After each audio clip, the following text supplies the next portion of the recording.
Welcome back to my channel. Well, tonight's video is going to be all about the shopping system or grocery shopping system that I have set up for our household that seems to be working. I'm trying to explain it, just kind of roll it out and show you what it's all about. And perhaps, if you're like me and tired of shopping every week or a couple, 2, 3 times a month or having to go on big once-a-month shops, you might want to take a look at tonight's video as I try to explain how I have kind of designed a zone type of shopping.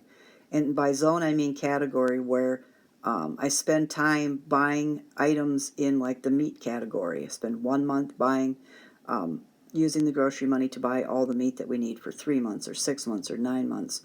I might take the next month's grocery budget and buy pantry items, and the next month's budget buy anything that might be miscellaneous, like we might need something for the car, or my husband might need something for work, so we take care of everything that we can think of that's miscellaneous, and so on and so forth, where those big grocery shops where you go in, like it's an amusement park in Walmart, where my husband and I used to love just to go to a grocery store that just sold groceries, and now you can't find that anymore. Every grocery store in this area sells clothing and plants and flowers and all of it. And so you get distracted, you get sidetracked. I do anyways, and my husband does. Not everybody does. There's people that can still go in and buy the groceries and walk right back out. We're just not those people, and I remember, and I guess he's old enough to remember too, when grocery stores were just grocery stores, and I guess I'd like it to go back to that, where we can focus on the food and buy what we need and get the cart, get the food in the cart and paid for and out the door.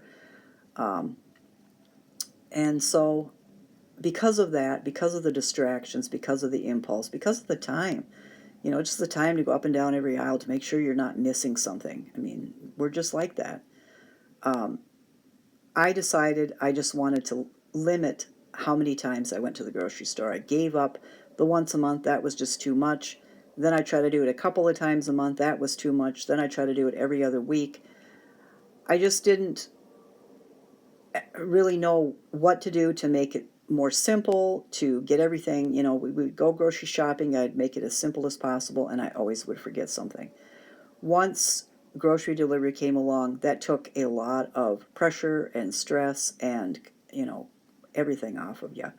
Because if you forgot something, you could maybe buy a few items for your next shop or whatever, and it would make it worth it for them to deliver it to you. Or you could just postpone it. A lot of times we realized it's not that important, and we would just postpone it till the next time we went shopping. Since this year started, I just started doing a bunch of different things that have made sense, saved us hundreds of dollars, and we haven't run out of anything or had to do without anything all year long. So I'm going to try to explain the system that I've developed, and then I will try to have videos that actually show me using the system that I've developed, and possibly it can help you in how many trips that you make to the grocery store, and also help you save hundreds of dollars a year. So as far as household items go, we just make a list of everything that we would use in the household.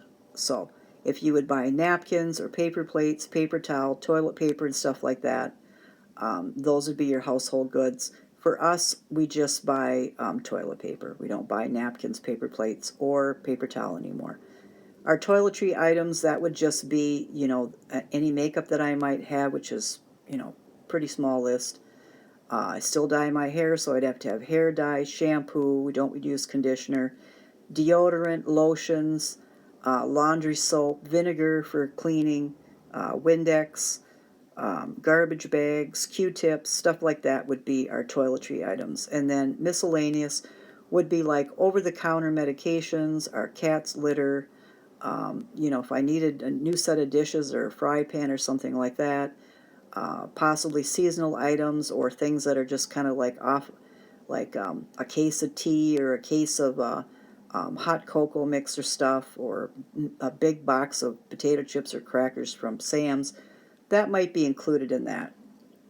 These items are bought once a year. We take either the tax return, my husband's bonus, money I make on eBay or whatever, and we just buy a whole year's worth of this stuff. This takes us a while because we don't go out with the cart and buy the whole year in one day. We take our time. We might start in January and not get done buying the year's worth of items till March. You want to make sure that every dollar that we saved or that we earned goes towards these products at the best price. Then by doing this and the other things that I'm going to mention, is basically has our weekly grocery shopping trimmed down to just the basics and the staples, and the occasional vegetable pickup. At the beginning of the year, a local farmer starts getting a hold of me asking me if I want vegetables in the spring. She's going to be selling lettuce and just early greens and stuff like that. And I can prepay $25 a week. This year I did not do it just because we just didn't have the money to do it real early. But by summer and that, the prices were basically the same as Walmart, and I could get fresh and I could get organic. So I prepaid for stuff until September, and then I will probably prepay for stuff in the winter. And that will take care of our vegetables for, 2 weeks at a time. Fresh vegetables, I'll buy enough. They're selling at good prices. The cucumbers are 10 times bigger than the ones in the store. So it's lasting longer, and I'm processing some of the items that I'm getting, like the green beans and the squash and the tomatoes. I'm processing those things so we can eat them over the winter. So we do have vegetable pickup, so that takes care of our produce. And when we can't have that kind of stuff, or during the year before it starts up, or even in the wintertime, I like the frozen vegetables from Aldi. They're affordable, they taste good. I like picking up a few bags of that. In the fall and that, I usually get apples from a local orchard, and then I make things, and I also glean apples. I make things like apple fritters and hand pies because I enjoy making those, and that's how I afford making something like that, and also homemade apple sauce that we eat throughout the winter and early spring. So I save money because I don't buy everything at once. I prioritize buying meat and, let's say, produce while creating my meal plan. If I find meat in special, lower price, or a low price, I'll use a good deal of my grocery budget buying it so that we don't have to shop for it anymore this month or next, and possibly 3 to 4 months down the road. I do spend a lot of money on produce as it comes into season. Winter and spring are lower spend months for produce for me, and summer and fall are higher. But all in all, I never spend more than $15 a week on produce, or up to $60 a month. So we've taken care of the household goods and the toiletry items and miscellaneous and the produce. As far as frozen items, they are in our freezer, and some of them aren't on our weekly grocery list. But when there's sales, we do buy ice cream bars. We do buy pizza when it's on sale. Hash browns are a treat for us, so we do buy some of those. And like I said, meat, our freezer's basically got meat in it, and then frozen vegetables from Aldi. So those are things that we don't go to the grocery store every week or every month for. We don't buy anything that's processed, so I don't have to worry about processed food. But I do buy some canned items. My husband loves Manwich. He doesn't like homemade sloppy joes. I do like canned soup. He does like canned vegetables once in a while, so there is that. But as far as anything else, we don't purchase it. We do purchase once in a while buns, but most of the time we just use bread for bratwursts and hot dogs. Once in a while we will purchase wraps, but not very often. And other than that, we don't have like mixes or boxed items, frozen dinners, or anything like that. And that saves us a lot of money. As far as the pantry goes, I did make a video where I bought a lot of stuff for the pantry and stocked it up because it had been pretty low for a long time. I was saving money, just seeing where I needed to put the money the most, where it was most important.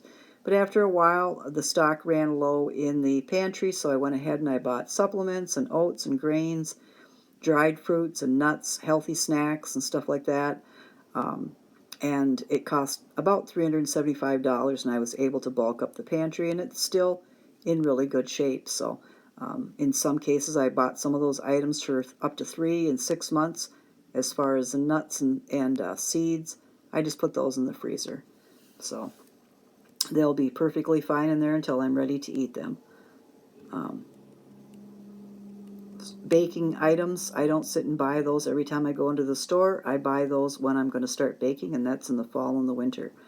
So I make sure I go out and I buy the flour, the sugar, the brown sugar, the baking powder, and soda, and vanilla right close to baking season. And then once I'm done with baking, it's gone. There would be no reason to have anything in the house after winter until early spring when I need to buy sugar for the hummingbirds, which, by the way, we have lots of this year. As far as any type of condiments in that, we don't use a whole lot of condiments. I don't add a whole lot of seasonings or spices. I like the taste of vegetables, potatoes, meats, stuff like that. We don't have like garlic salts or garlic paste, or I don't use a lot of salt.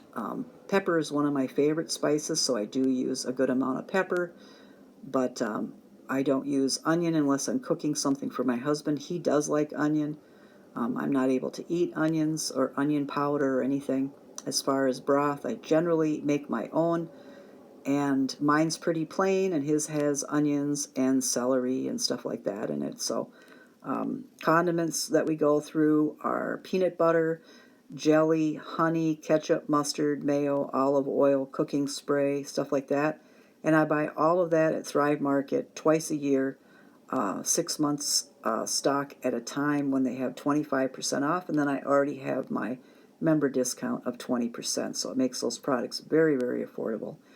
So that takes care of the condiments and baking products and produce, toiletries, household goods, and paper products, and that's it. So that's what I call the zone, or my zone by zone grocery shopping system, and by doing that, I have very few items I have to pick up in the store now. You saw the grocery list, I think, in last week's video. It's about, when I put in the meat purchases and that, it comes to about $198, $94, so $200 a month in groceries.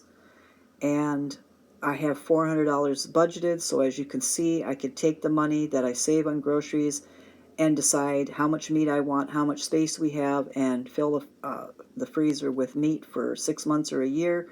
With we're saving in groceries every month, we don't have to sit and save all year to buy meat. We just have to save on groceries for a couple of months, and we're able to buy meat for a year. So we don't have like additional expenditures like clothing. I buy my clothes at Goodwill. My husband buys his clothes, new clothes, probably once every 2 or 3 years. We don't do vacations because we have an elderly cat. We can't really leave and do vacations. I don't do, I've never been to a spa or had my nails done or toes done.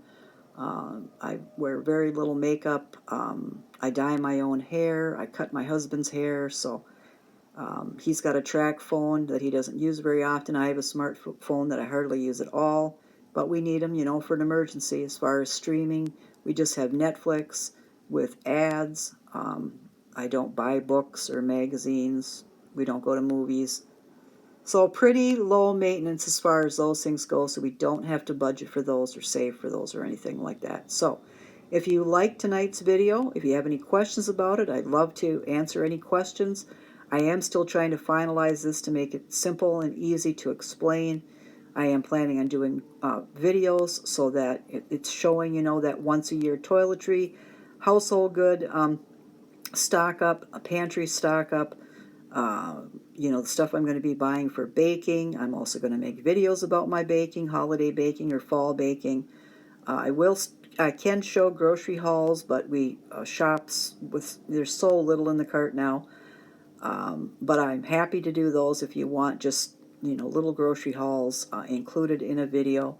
I definitely will show you the next time I go out and buy 3 or 6 months or even a year's worth of meat, so that all of this can be, seen in real life in video up on the channel. So I thank you for stopping by. If this type of video interests you, hit the subscribe button because there'll be more. If you like tonight's video, please hit the like button. So today we're driving to farmers markets, and it's been raining all day. It's scheduled at 3 o'clock, but it is 2:30 and it's raining cats and dogs. I'll give you a clip.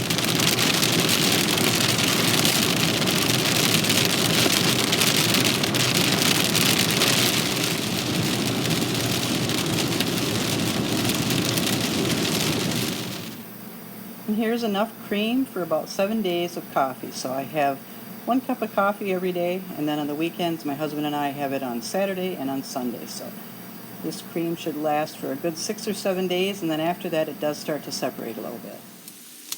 And Saturday's dinner is hash browns, sausages, and eggs. Okay, I didn't do any clips, I guess, when I was putting the lasagnas together, but it's pretty basic lasagna put together.